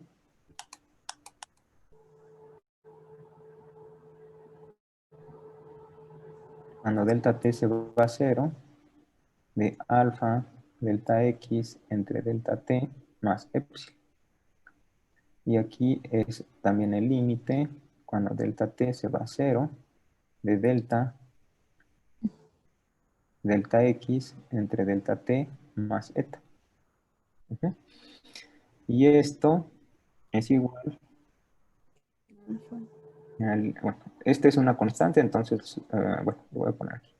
Alfa delta x entre delta t, el límite cuando delta t se va a 0, más el límite cuando delta t se va a 0 de epsilon. Eso en el numerador. Simplemente estamos separando todo, ¿no? Y aquí no hay ningún problema, porque otra vez, si tienen el límite de una suma, y los límites de cada término de la suma existen, entonces el límite de la suma es la suma de los límites. Lo mismo en el denominador. El límite cuando delta t se va a 0 de delta x entre delta t, más el límite cuando delta t se va a 0 de eta. Aquí esta es una constante, cuando tenemos esto sale la constante, y nos queda el límite cuando delta t se va a 0 de delta x entre delta t, y el límite de una constante es la constante, más epsilon. Y aquí hacemos lo mismo, delta, el límite cuando delta t se va a 0 de delta x entre delta t, Y lo mismo aquí, ¿no? El límite de la constante es la constante. Ujú. Entonces tenemos esto. ¿Cuánto es este límite? ¿Sería esta vez la velocidad por el sistema que no tiene prima? Ajá, es el sistema fijo, ¿no? Sí. El S, ajá, delta X entre delta T. Esto es la velocidad promedio. Cuando tomamos el límite, cuando el intervalo de tiempo se va a cero, eso nos da la velocidad instantánea. Y lo mismo aquí, es la misma. Ajá. Entonces, esto nos queda alfa Bx más epsilon entre delta Bx más eta. Ujú. Entonces, y todo esto fue igual a esto, que era Bx'. Entonces, lo que tenemos es que Bx',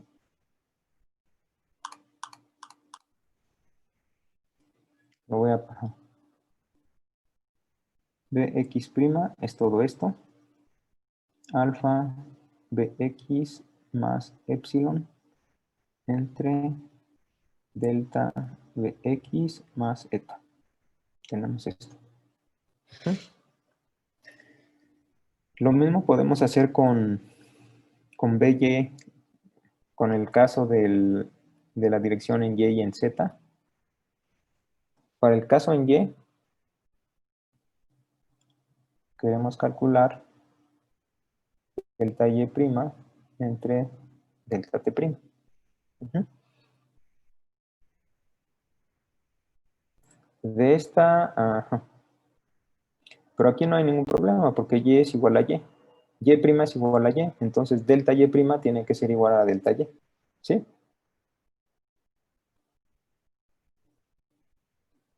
Entonces esto tiene que ser delta Y. Y delta T' es el que calculamos aquí. Ujú, es esto.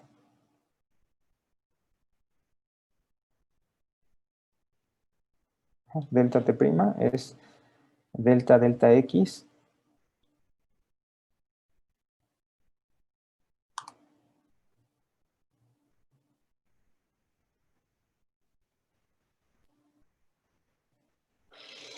¿Sí o no? ¿Dudas? Sí. ¿Sí? Ok. Entonces, cuando hacemos lo mismo, bueno, esto es para el caso aquí, ajá. Esto lo hicimos lo primero que hicimos fue esto, ¿no? Para el caso X. Entonces, para calcular esto, tuvimos que calcular delta X', el diferencial de X y el diferencial de T, que es lo que calculamos aquí, y nos da esto. Tomamos la razón, nos da esto, y luego tomamos los límites. Y finalmente nos queda que Bx' es igual a alfa Bx más epsilon entre delta Bx más z. Hacemos lo mismo para Y. Ujú. Entonces necesitamos calcular delta T', pero ese ya lo tenemos aquí, es esto. Y necesitamos calcular delta Y'. Pero Y' es igual a Y. Entonces, delta Y' es igual a delta Y. Por eso ponemos delta Y' igual a delta Y delta T es lo que ya calculamos. Y simplificamos esto.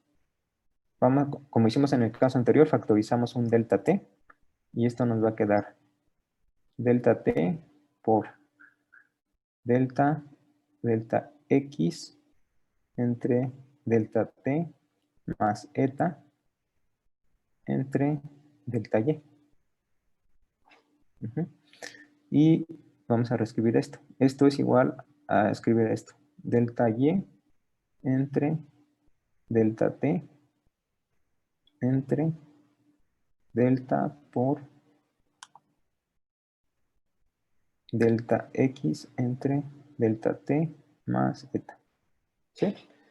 Este término simplemente lo pasamos dividiendo aquí. Queda igual. Y ya.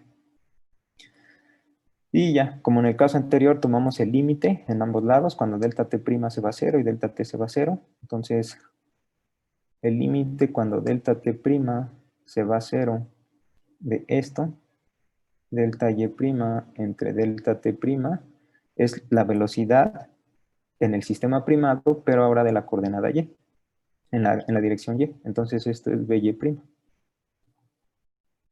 Y por el otro lado, aquí, es el límite cuando delta t se va a 0 de todo esto.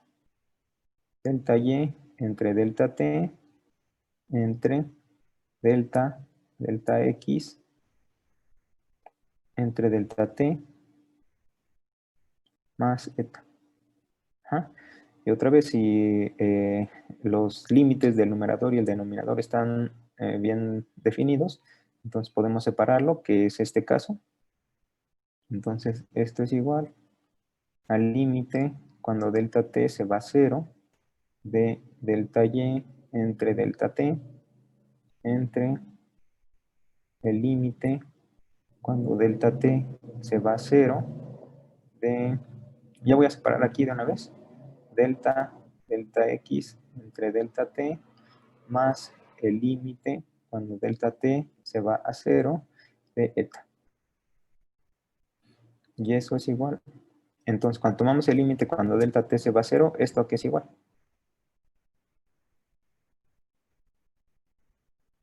La velocidad en Y. Ajá, es la Y prima. velocidad de y en el sistema fijo, ¿no? Fijo, sí. Ajá, que es lo mismo que tenemos aquí, multiplicado por delta porque delta sale. Ajá.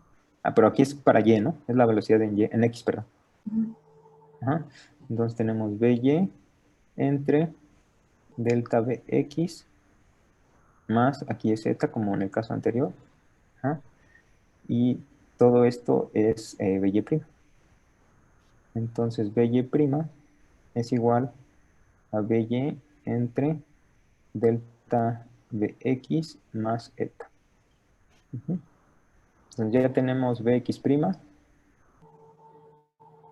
by' y hacemos lo mismo para z, ¿no? ¿Y qué nos va a dar en el caso z? ¿Lo escribo? Sí.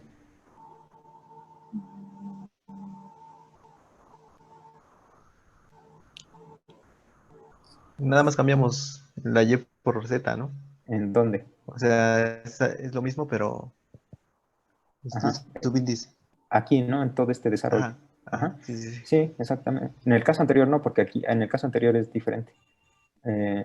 Si quieren lo desarrollo, pero díganme. Ajá. Entonces, aquí todo este desarrollo fue y igual a y', entonces delta y' igual a delta y. Hicimos todo esto. La última ecuación la vamos a obtener con z' igual a z, lo que va a implicar que delta z' es igual a delta z. Ajá. Entonces, queremos calcular delta z' entre delta t. Pero delta t ya lo conocemos, delta t'. Va a ser exactamente este. Delta z' es delta z. Entonces nos va a quedar delta x más eta delta t, que es equivalente a esto. Lo único que estamos cambiando es el delta z. Todo es aquí delta x, delta x, eta, delta t. Entonces va a ser exactamente lo mismo. El resultado va a cambiar. El resultado, lo diferente va a ser que en lugar de donde aparecía y, ahora va a aparecer z. Entonces, ¿lo desarrollo todo o está bien? Sí, No, está está bien. bien. ¿No? ¿Cómo? Así está bien. Ok. Sí. O bueno, ¿O alguien que quiera que lo desarrolle? ¿No? Ok. Entonces ya tenemos las tres transformaciones. La velocidad en x' en términos de las cantidades no primadas, ajá, b y bx, bx y bx. La velocidad en y' en términos de las velocidades en el sistema no primado y bz en términos de las velocidades en el sistema no primado. Y aquí es bx, ¿no? Aquí es bx. Sí. Ajá. Entonces ya tenemos esas tres transformaciones. Ahora vamos a hacer algunas consideraciones. Ok. ¿Qué pasa si el punto P, voy a poner aquí, está en reposo en el sistema S'.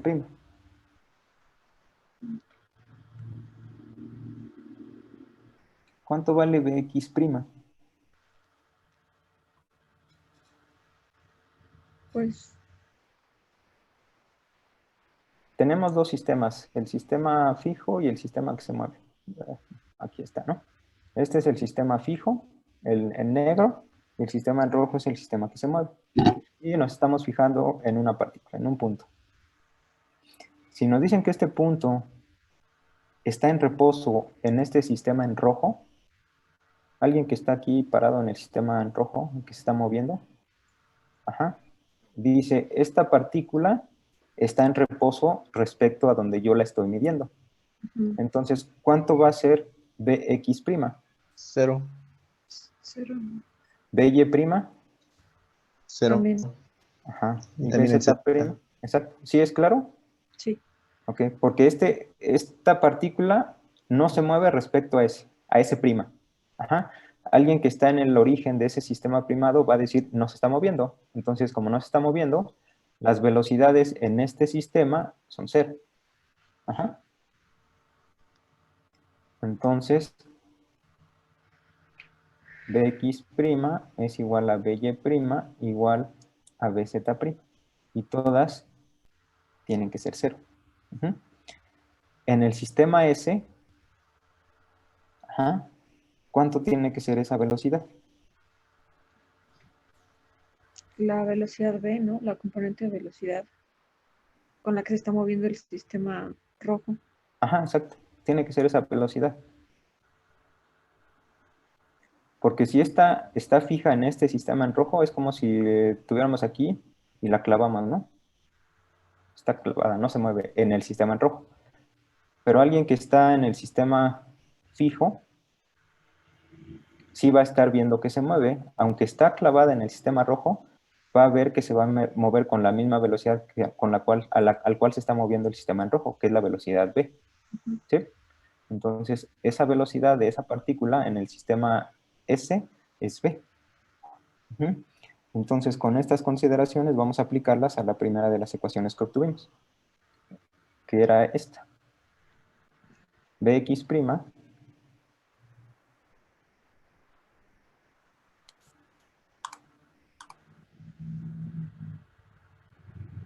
ujú, es igual a alfa Bx más epsilon entre delta Bx más eta. Ajá, esa es esta ecuación. Ujú, para la transformación entre velocidades en x. Ahora, para este caso, si el punto está en reposo, entonces Bx, By y Bz son cero. En particular, esto va a ser igual a cero. Ajá. Esta velocidad en el sistema fijo tiene que ser v. Entonces, estas dos velocidades las vamos a sustituir por v. Ujú. Entonces, ¿qué es lo que nos va a quedar?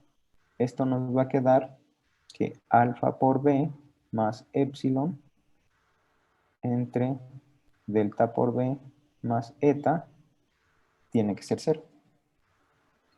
Y bueno, de aquí la relación que tenemos que tener es multiplicamos todo por esto, este término en el denominador pasa para allá, entonces para que sea cero el numerador tiene que ser cero. Entonces alfa b menos epsilon igual a cero, lo que implica que hay una relación entre estos dos coeficientes, alfa y epsilon.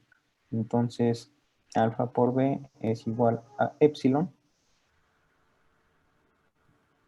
Entonces alfa entre epsilon tiene que ser b. ¿Sí? Ujú. Más, ¿no? Aquí, porque es alfa b más epsilon, ¿sí o no? Es al revés, ¿no?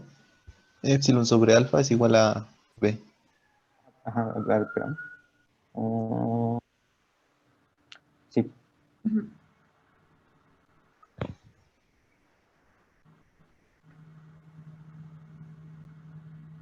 Ujú.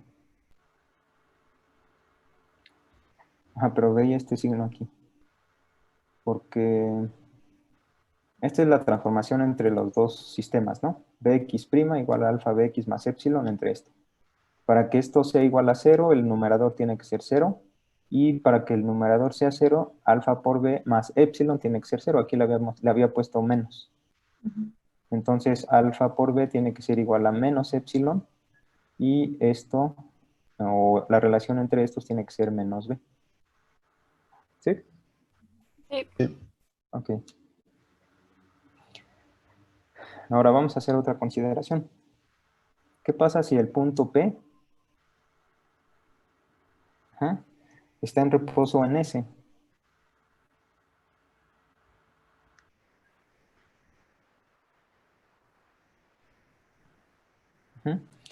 Si eso pasa, ¿cuánto tiene que valer Bx? 0. Lo mismo que By y Bz, ¿no? Lo que estamos diciendo ahora es, ahora este punto no está en reposo respecto al sistema S', sino que está en reposo respecto al marco S'.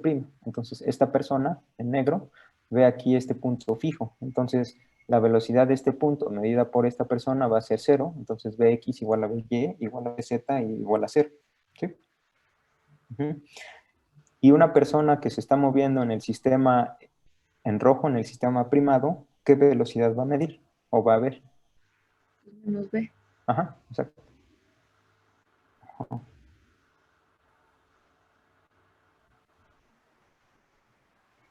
En el marco primado, entonces la velocidad en x va a ser igual a menos b. Entonces tenemos estas, estas dos condiciones. Entonces, ¿qué nos queda? Si aplicamos otra vez esto. Entonces Bx ahora es menos b. Ajá. Y eso es igual. La velocidad en el sistema que no se mueve es 0 en x. Aquí también en el numerador y en el denominador. Entonces nos queda epsilon entre eta. ¿Sí? Sí. Entonces tenemos esta relación y esta relación. Si combinamos estas dos relaciones, porque esto es epsilon entre alfa igual a menos b y epsilon entre eta igual a menos b, ¿qué tiene que pasar? Lo que nos dice es epsilon entre alfa es igual a menos b, pero menos b también es igual a epsilon entre eta. Entonces, alfa y eta, ¿cómo tienen que ser? Igual. ¿Sí, sí es claro? Sí. Sí. Ok. Entonces, alfa tiene que ser igual a eta. Entonces, aquí ya tenemos estas dos condiciones que van a ser importantes. Es epsilon entre alfa igual a menos b, y esta otra que es alfa igual a eta. Ajá. Entonces, de las cuatro constantes que teníamos aquí, alfa, epsilon, delta y eta, ya tenemos dos condiciones, dos constricciones entre estas, ¿no? Esto nos relaciona dos cantidades y esta también. Entonces, vamos a ver cómo encontramos el resto. Ok.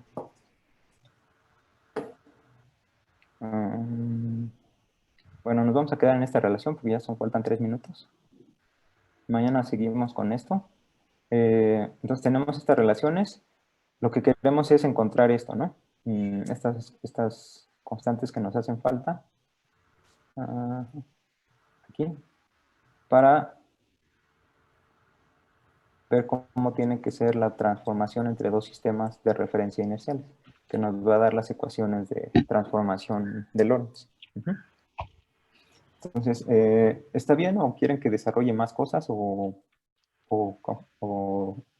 ajá, si no queda claro algo, díganme para desarrollarlo todo, y si no, pues seguimos, ¿sí? Sí. Bueno, entonces mañana continuamos con esto, nos quedamos en estas relaciones y vamos a seguir. ¿Sí? Entonces, nos vemos mañana. Hasta luego. ¿Sí? Mañana. Hasta luego. Hasta luego. Gracias.